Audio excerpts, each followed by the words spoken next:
What's going on, guys? Today I want to talk to you guys about how I lost $50,000, and this basically was a course throughout a year. I knew we were going downhill once I had a meeting with the property manager of this property. So a little bit of background story. We had about 150 tiny homes, so it was basically a gated community, if you can imagine, like an HOA, but a tiny home with 2 lakes and a gazebo, and everything was great, beautiful place. Basically it was a HOA with like 100 tiny homes, maybe a glorified trailer park community, but with you know, some people were great, some people were not, some people were Karens, other people were amazing people. I have nothing but love for them. But while we were there for 3 years.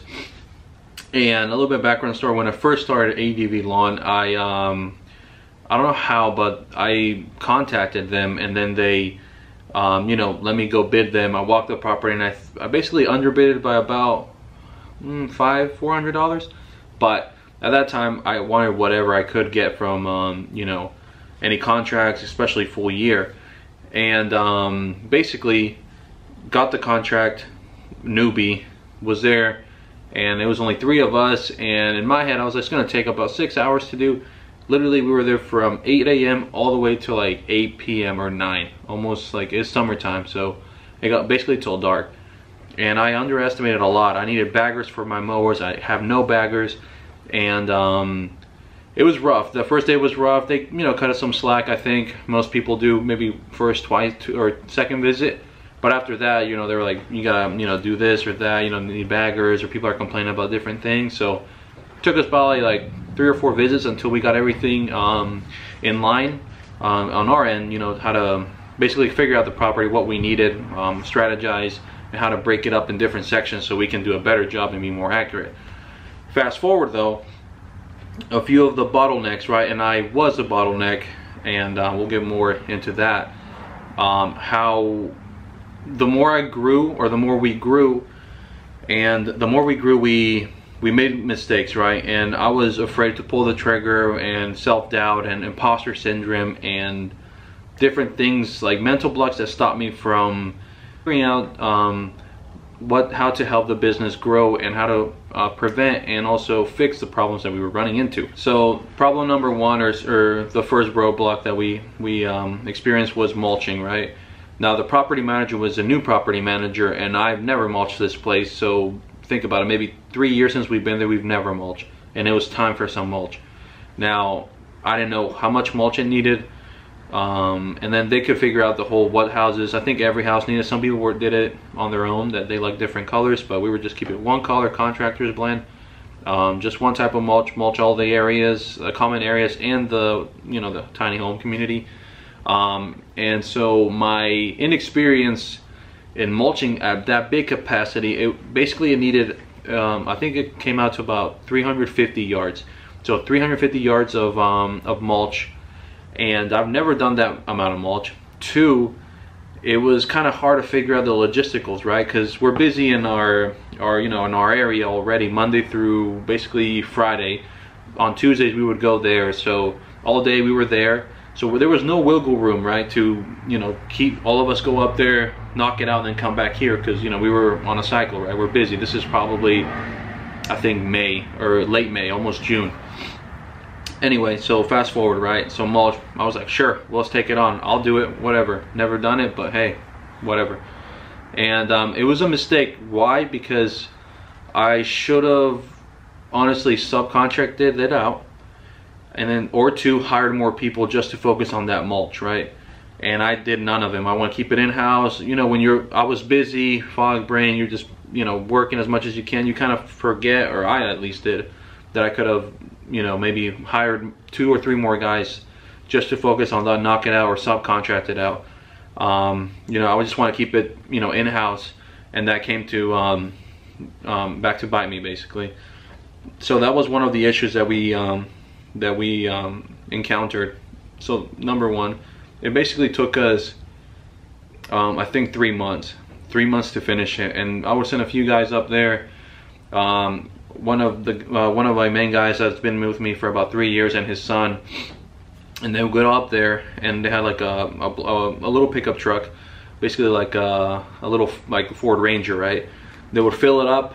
So the supplier dumped all the mulch. They would fill up their little car, and then they would drive into their little tiny home, back it up, put it in wheelbarrows, dump it, spread it out, and knock it out, and then, you know, vice versa, and they will keep going. So it worked, but we could have been more efficient. I think we could have maybe gotten a loader and just loaded that up, or had more people on deck, to maybe more trucks or in trailers to dump it and be more mobile. But at that point I only had 2 people, and you know, I lost him, so I was scrambling over here too in our hometown to try to figure that out and knock out the daily properties that we had. So lost him. He had to go up there with his son, and I'm glad his son helped out, so it helped me out too. But we should have had more people in, or basically I think in my head subcontracted that out, have someone else that knew what they were doing, focus on that, knock it out, and everybody is happy. But one, it took 3 months, and by that time people are complaining, hey, where's my mulch? Why are they doing my mulch? Why are they getting it first and they're not doing me first? It just big ordeal. The property manager probably got fed up with that.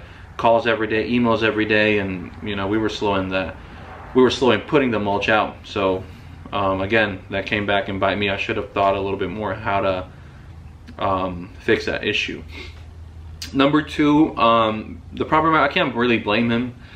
He gave me more work than I should have taken or should have said yes to.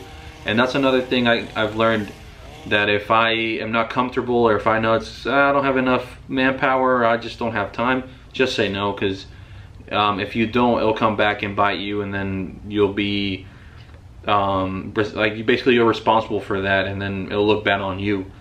And the second thing again was, they would bring a tiny home, park it, they would bring it, stabilize it, whatever they got to do, and then the landscaping, you know, is putting mulch, putting some perennial flowers and trees, and just make it look nice, maybe some river rock. And I said yes to it. I was like, we got you, because they were extending their property. They bought a new property, maybe like 5-6 acres, and they were going to put more tiny homes, and it was our task to like basically beautify that that landscape. So said yes, and again, we had the mulch rolling, and then we had our properties here, and you're so busy. And I remember I would drive all the way. I finished my route here, it was like maybe 6 p.m. buy like 2 crepe myrtles or whatever it was, drive all the way up there, maybe 30-minute drive.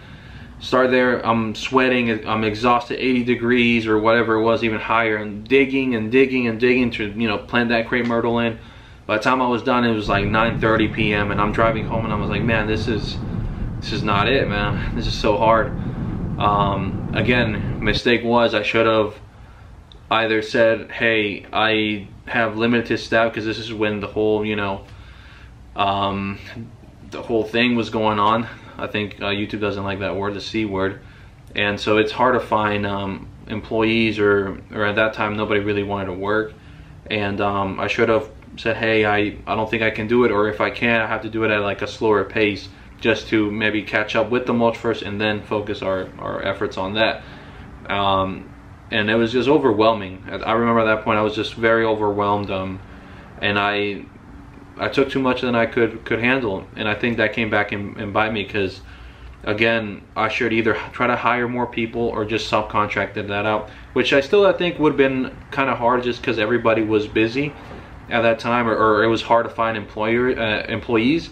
So I don't know how that would have gone. Maybe I should have looked into it and see how that route should have taken me. Another thing I've heard from an employee of mine, he suggested maybe we should have dropped some accounts here and just focus our time there, which I thought about, but I wasn't too at peace with that. I just didn't want to lose the accounts here and then focus all my energy there, and then one day get dropped, or basically, you know, our contract had ended and be like, hey, we're not renewing it, so lost everything that I had here. So I wanted to keep both, and at the end it cost me to lose one. And again, I think one is because I didn't have my systems in place, and I know really it was because I had to subcontract stuff out, but in reality I think also it came from me being a leader. I think I should have looked into different avenues, trying to figure out more stuff, maybe stop and pause throughout the day and be like, okay, what can I do to, so one, I would not tarnish my name as someone that said yes, I'll do it, and also, you know, the property manager, that's why he's hired me, right? Like, he wants me to figure out these problems in the mulch and the landscaping of these properties. How can I help, and how can I also, with my issues and my fires to put out, how can I find a subcontractor, or how can I hire more people to, you know, figure out these tasks? And again, I think it comes down to systems, right?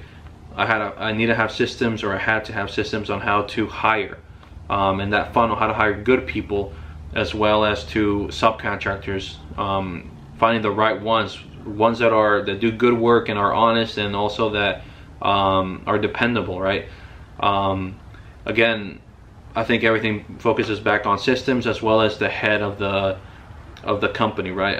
If your mindset's not there, if you're exhausted, if you're all over the place, you're not going to perform as well, and your employees will see that everybody's burnt out, and basically it's a mad show. It's everybody's running around and nothing's organized, and nobody's working, like, everybody's stressed. No one's at peace, working happy, right?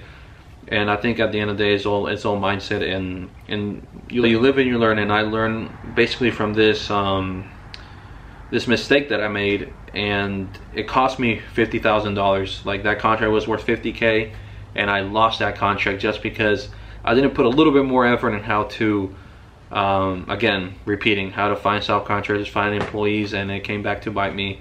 Or honestly, I should have just said no. Hey, I don't think we can handle that. We would love to help you in that, and I think it would take this long. Now, the lawn care maintenance side of things, I could definitely help you out. I know we got that under control, and, you know, we've been here for 3 years, so we know what we're doing. But in the sense of these other projects and things, I'm not fully equipped for it, and I've never really done it, so it's really more of a learning curve for me. Again, what are your guys' thoughts? What's the most contract or maybe a project that you've lost because due to lack of knowledge, or saying no and walking away from it? Let me know.